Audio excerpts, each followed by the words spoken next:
जगात तिसरं महायुद्ध पाण्यासाठी होईल अशी भीती वारंवार व्यक्त केली जाते। या भीतीतून पाण्याचं महत्त्व अधोरेखित होतं।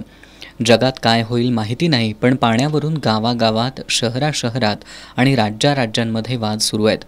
ज्या महाराष्ट्र आणि कर्नाटकात पावसाळ्यात महापुराची स्थिती निर्माण होऊ नये म्हणून समन्वय ठेवावा लागतो, त्या दोन राज्यांच्या सीमेवर आता पाणी चोरी रोखण्यासाठी पोलीस बंदोबस्त ठेवण्याची वेळ आली आहे।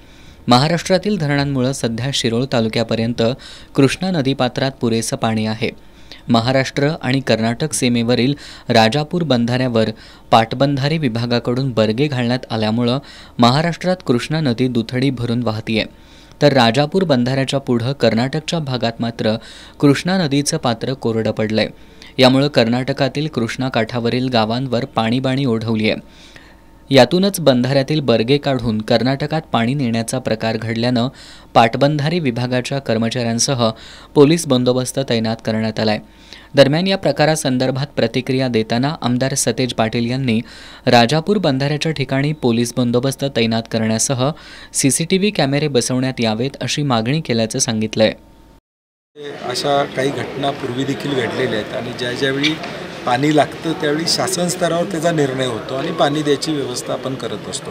परंतु काही लोकांनी रात्री तो प्रकार केल्यानंतर इरिगेशन डिपार्टमेंटनं, प्रशासनानं तिथं आता आम्ही त्यांना सूचना विनंती केलेली आहे की बाबा तुम्ही 24 तास पहारा तिथं ठेवा, कुणी असा एक खोडसाळपणा करता कामा नये। मी तर इरिगेशन डिपार्टमेंटला विनंती करतो CCTV लावा तिथं, कारण की वारंवार बरेच वर्ष दरवर्षी हा प्रकार घडतो आणि मला वाटतं कारण नसताना गैरसमज निर्माण होतात आणि म्हणून तिथं CCTV लावा आणि पोलीस बंदोबस्त तिथं 24 तास ठेवावा, कारण की कुरुंदवाड पोलीस स्टेशनच्या हद्दीमध्ये ते येतं आहे, कोल्हापूरच्या हद्दीमध्ये ते येतं आहे, त्यामुळे तिथं पोलीस बंदोबस्त ठेवा अशी विनंती आम्ही केलेली आहे प्रशासनाला।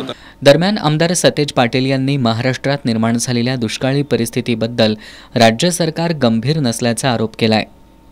आचारसंहिता असली तरी दुष्काळाच्या बाबतीत उपाययोजना करणं अभिप्रेत आहे। मुख्यमंत्री बैठक घेतात, 5-5, 4-4 पालकमंत्री अनुपस्थित राहतात, म्हणजे शासनाची गांभीर्य या बाबतीत लोकांच्या प्रती किती आहे हे यातून दिसून येते।